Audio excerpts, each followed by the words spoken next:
ẹ kú dédé wòye gbogbo ẹ̀yin olólùfẹ́ Oyinka TNT ẹ̀yin èèyàn ẹ ti like ẹ̀tàn jù. Bíbélì ló sọ wípé Júdà sọ fún Onan pé kó dó ìyàwó brọ́dà ẹ̀ tó kú. Ọlọ́run dẹ̀ ló pàṣẹ fún Júdà because tí ò bá kí ń ṣe Ọlọ́run nígbà tí Onan tí ò rọ àtọ̀sóbò ìyàwó àbúrò ẹ̀ ìyàwó brọ́dà ẹ̀ tó kú tó fẹ́ smart tó fi pé òun wà smarter than God. Ọlọ́run pa. Bíbélì ló sọ, èmi kọ́ ni mo sọ bẹ́ẹ̀. Ẹ yé máa tanra yín. Òun ló dífá fún ọ̀rọ̀ tí mo fẹ́ sọ láàárọ̀ yìí. Àbúrò mi kan post nǹkan kan lánàá mo wá pè. Mo ní ìwọ níbi tó kàwé dé àti bí mo ṣe respect ẹ̀ tó mi ò expect kò sì máa ṣe báyìí.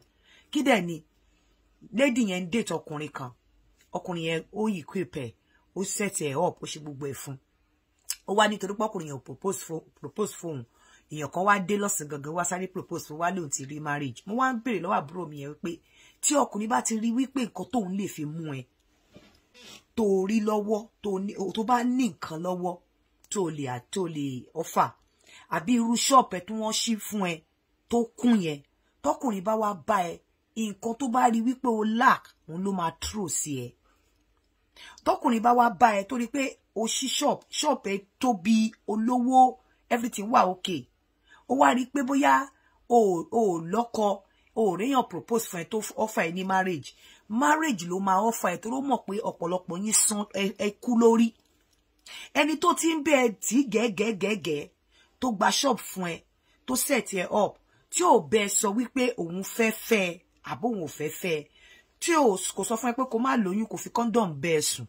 Òun sọ pé ó lóyún kò ní pé kó lọ bóyá o test ẹ pé ó lóyún kò ní kó lọ ṣe ó ní kó filẹ̀ ó dẹ̀ ń tọ́jú ẹ torí pé kò propose kò fún ẹ ní marriage ó ti fi ìwé pé kò serious pẹ̀lú ẹ. Èèyàn kan tó wá dé lọ́sàn gangan tó sáré offer ẹ ní marriage ó fi pé yẹn ló dáa wàláì ó máa marry ẹ á sọ ẹ di kólóbó ó sì ń padà bọ̀ wá gbé àpótí ìyá ẹ nígbà tó bá wá padà tán ẹni tó set ẹ up ẹni tó ń wojú ẹ ṣùgbọ́n tí ò fi marriage lọ ẹ yẹn á ti bọ́ lọ́wọ́ ẹ.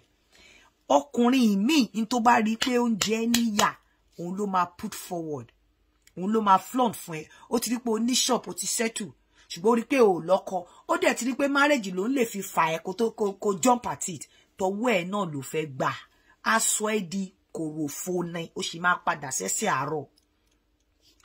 Ọ̀pọ̀lọpọ̀ ọkùnrin míì àwa ní ète ni ọ̀pọ̀lọpọ̀ ìgbà kí ń láròjinlẹ̀.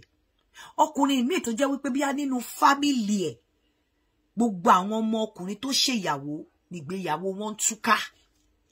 Even ẹni tó wà nínú ilé ẹ̀ tó jẹ́ obìnrin ìyàwó yẹn ti ń mì láti túká ó dẹ̀ rí pé nínú fámìlì wọn gbogbo ọmọ ọkùnrin wọn nígbéyàwó ẹ̀ ń túká ni ò kí ń dúró.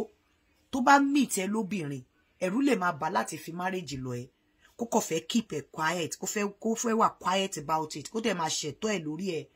Ṣùgbọ́n ọ̀pọ̀lọpọ̀ yín ẹ wò pé marriage yẹn kẹ́ ẹ ṣe marriage kẹ́ lọ sí court kán gbé kíní registry kán gbé engagement ọ̀pọ̀lọpọ̀ mélòó out of 10 tó ń ṣe tó jẹ́ marriage ni ó ń pé ọdún mẹ́ta kó tó túká. But tóbìnrin bá ti gbọ́ pé marriage wọ́n fòrùka báyìí gbogbo ayé nǹkan tó ń ṣe yín nílé ayé ó ti tán.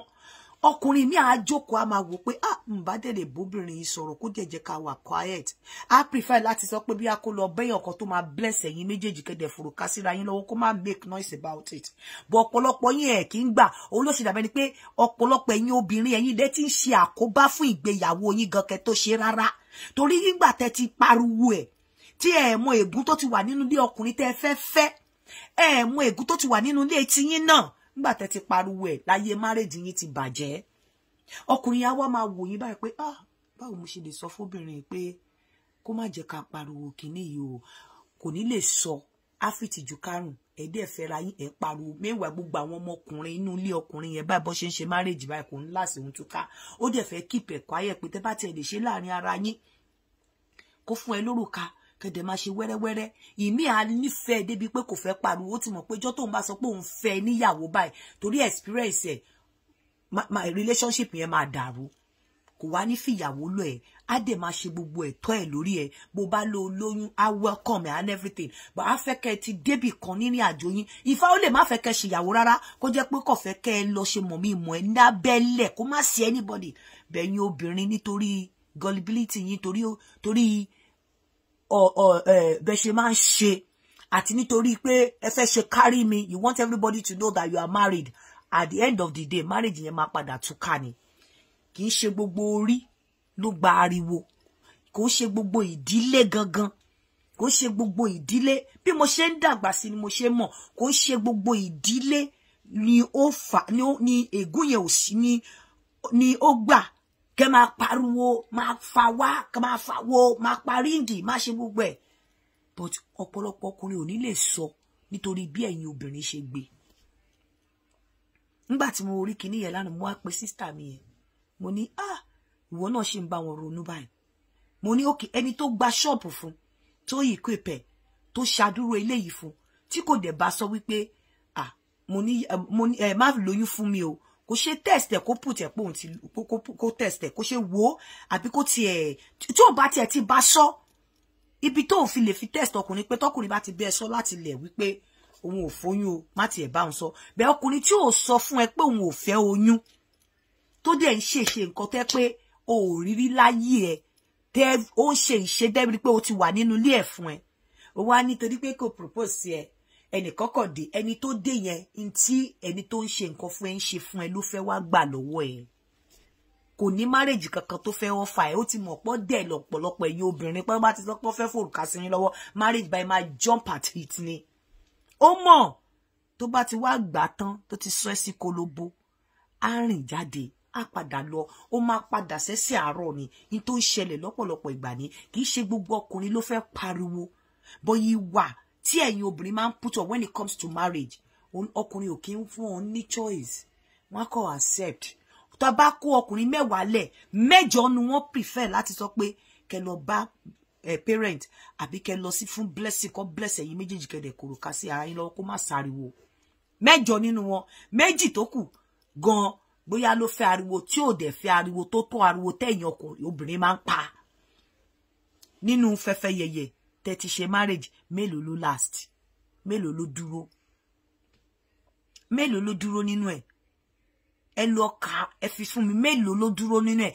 Yàtọ̀ sí àwọn tó ti ṣe in the past, táwọn èèyàn ti ṣe sẹ́yìn, tẹ́ pé tó máa kó tó máa lọ àmúyàwó relé ọkọ, àwọn ìtọ́ ń ṣe sì tẹ́ máa kẹ́rù. Ìdílé mi ègún wà ń bẹ. Gbogbo ọmọkùnrin wọn báyìí wọ́n bá ti fẹ́ yàwó báyìí tí gbogbo ayé ti mọ̀, ìyàwó yẹn ń last 3 years. Ọkùnrin mi á dẹ̀ wò pé jẹ́ kí n ṣe tèmi kó yàtọ̀ sí ìtàwọn ẹ̀gbọ́n mi àbáwọn àbúrò mi ṣe. Ẹ̀yin obìnrin yìí ẹ̀ nígbà òun lè ṣe ń kó sọ́wọ́. Ẹni tó ti ń date yín for years nítorí pé kò fi marriage lọ yín, tó dẹ̀ ń ṣe ẹ̀tọ́ ẹ̀ lórí yín, tí kì í dẹ̀ ń ṣe pé bóyá oyún ṣẹlẹ̀ láàrin yín ẹbí ó ní kẹ́ má bí. Nítorí pé kò fi marriage lọ yín, ẹnìkan kọ̀ dé lọ́sàn gangan torí pé ẹ ti set up, ẹ ti ṣe everything, ó fi marriage wọ̀nyí, ẹ jump at it, ẹ máa padà sí kolobo nítorí nǹkan tẹ́ ẹ ní lọ́wọ́ ló wá gbà. Ẹ jẹ́ ká máa ronú. Ẹ máa rìn, ẹ máa try láti máa wo ẹni tẹ́ ń bá rìn. Ó lè má lè sọ gbogbo nǹkan tó ti wà nínú family ẹ̀ fún yín, but ẹ máa try láti máa wo ẹni tẹ́ ń bá rìn. Kẹ́ máa wo reason tí àwọn ọkùnrin, torí ọ̀pọ̀lọpọ̀ wọn tẹ́ bá ń study wọn dáadáa, ọpọlọ tó wà lórí wọn mọ̀nàfìkì àti ètè làwa obìnrin ní, but wọn ò dẹ̀ kí ń fẹ́ sọ nǹkan kan tó ń bá wọn jà. Wọ́n máa ń wish pé kẹ́ lè understand ibi táwọn ti ń come from. Èyí ni mo mú wá fún yín láàárọ̀ yìí. Shabarikolo.com. Ẹ káàárọ̀.